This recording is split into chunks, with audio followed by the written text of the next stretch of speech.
Good morning, students. So today I am going to explain the concept that is acquired immunity. In last video also I have explained you what is acquired immunity and how the immunity so that we are getting or an individual so that is getting. Okay. And for that B and the T lymphocytes they are responsible. Acquired immunity, so that is of two types. One is the humoral immunity and another is the cell-mediated immunity. So what is humoral immune response? It is because of antibodies found in blood. When some pathogen is entering inside the body or inside the blood, then the immune system so that is getting activated, and in response antibodies are produced and these antibodies will destroy the pathogen. So that is called humoral immune response. Humor means blood. Then the second is the cell-mediated immunity. The body is able to differentiate self and non-self cell. Because the body has the ability. The body self it can differentiate which is our own cell and which is the foreign cell. If there is any foreign cell or any foreign material so that is entering into the body, then that can be rejected by the body. And this kind of immunity, so that is called cell-mediated immunity. For this, T lymphocytes they are responsible. For the humoral immune response, B lymphocytes are responsible. Whereas for the cell-mediated immunity, T lymphocytes they are responsible. Then what is graft rejection? Graft rejection means like for example if an individual is there and in the individual any particular organ, for example the kidney is not functioning. Then what is the remedy? The remedy is we can take the kidney from some donor. And if the body will reject the kidney, then that is called graft rejection. There is a possibility. Okay. So all these concepts these are very important. In board exams you will get question from all these concepts. Now, what are the points here you see in the graft rejection? We cannot take organ from anybody. Like we cannot take the organ from the monkey or any other group of the animals. Why? Because there is possibility of the graft rejection. Then at the time of the grafting, there should be the tissue matching and the blood matching. Why? Because if the tissue of the organ and the tissue of the individual who is taking the organ, there will be no matching, then the body cell will reject the tissue. Because as I told you, the body cell has the ability to recognize own cell and the foreign cell. So tissue will be rejected, so that means the organ will also be rejected and also there should be the blood matching also, because you know that if there is no blood matching then incompatibility will be there. Then the patient has to take immunosuppressant all his or her life. The patient has to take particular medicines and these medicines these are called immunosuppressant, so that these medicines can suppress the immune system a little bit. And the immune system, when it becomes a little bit weak, then there is less possibility of rejecting the graft. Okay. So at the time of the grafting, the doctor has to take care of all these things. Then only the grafting will be successful. Otherwise, the body will reject the organ and the grafting will be unsuccessful. So what is the difference between active and passive immunity? When a host is exposed to antigen or dead microbes, antibodies are produced in the host and it is active immunity. Like for example, some pathogen is entering into the blood of your body. Then in response, the immune system will produce the antibody. So that is called active immunity. And active immunity, so that is slow. It takes time. Whereas, the passive immunity, so that is fast. For example, when the vaccine is given, so that is also an example of active immunity. So you may get the indirect question, the vaccination, so that is an active immunity or the passive immunity. So that is an active immunity. Because what is there in the vaccine?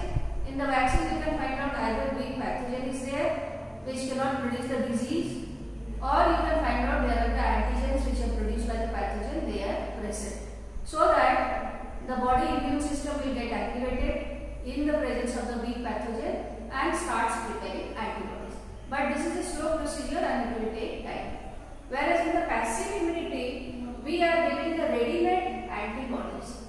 We are not introducing the pathogen, but the ready-made antibodies, they are produced in the blood so that the response will be fast. So the passive immunity, so that is a slow response, whereas the active immunity example of the passive immunity, these are colostrum, tetanus and snake bite. You will get a reasoning question also on the tetanus and the snake bite and the colostrum. Now colostrum, all you know that, so that is the first milk which is produced by the mother. And the milk, it is thick and the yellow in color, it is full of antibodies. And what kind of antibodies they are? So that is IgA. Similarly, you know that tetanus, so that is also a deadly disease. In tetanus, there is a possibility of the death also. So in case of the tetanus also, because there is no time, so we are giving the ready-made antibodies so that the cure will be faster. Similarly, in case of the snake bite, if the snake, so that is a poisonous snake, then to protect the individual, we can give the antibodies against the snake venom, so that the antibodies, they will start acting fast and the person can be saved. So these are all examples of passive immunity. What is vaccination or immunization? Vaccination or the immunization, so that is the process of taking vaccine or giving the body immunity. Okay, like for example, small children you have seen, they are having vaccination card, and in the vaccination card it is written at what age what kind of the vaccine is to be taken. So vaccine, by taking vaccine, resistance will be provided to the body. And in the vaccine, what is there? Antigenic, protein or pathogen or weak pathogen.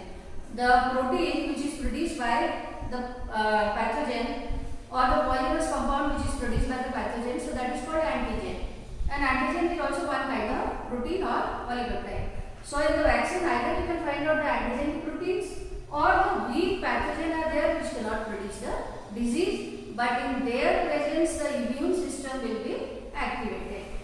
So vaccine generate the memory B and T cell to recognize the pathogen quickly, because the B and the T cell, they are having memory, they are having long memory, and the second time the pathogen is entered into the blood, now these cells, they can recognize the pathogen and they will start producing antibodies.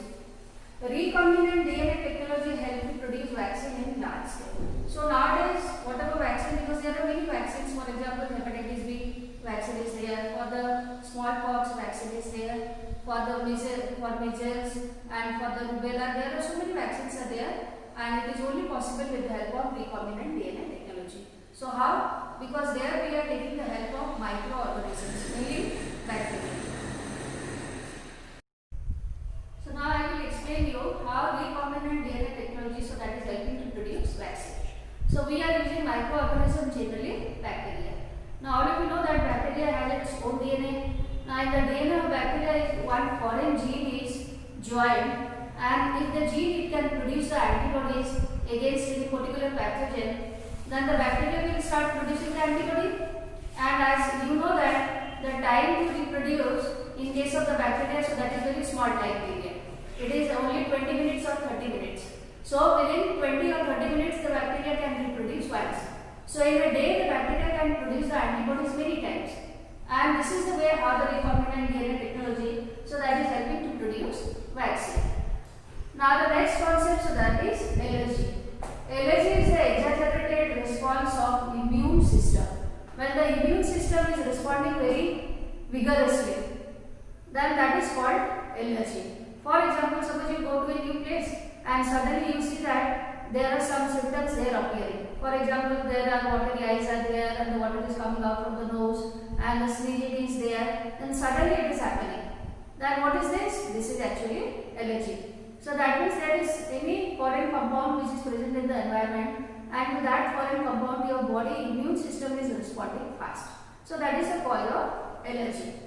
Now what are allergen? Allergen are all the compounds to which the body will produce allergy. For example, it may be the pollen grains, it may be the dander mites, or it may be some small object in dust. So these are called the allergen. And the antibody which is produced in response to all the allergen, so the type of the antibody, so that is IgE. Now what are the symptoms? The symptoms will be watery eyes and the watery nose, and the sneezing will be there, coughing will be there. So these are all the symptoms of allergy.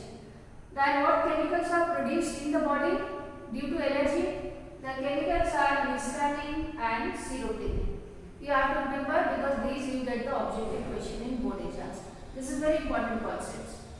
Then what drug can be taken? So these are antihistamine or adrenaline or steroid. So these are the drugs which are taken in case there is allergy. So the modern lifestyle, so that is responsible for allergy. Because you know that because of the modern lifestyle, nowadays the children, they are overprotected. And when they are overprotected, then the body is less, the body is having less immunity, or they are more sensitive to allergen which are present in the environment. For example, if you take poor children or you take the tribal children, then they are having more resistance power in comparison to all the children now who are living in cities, because they are having low resistance power. And whereas these poor children, because they are exposed to all the different type of the climate or the environment, so their resistance power is much more stronger in comparison to the children who are there in cities.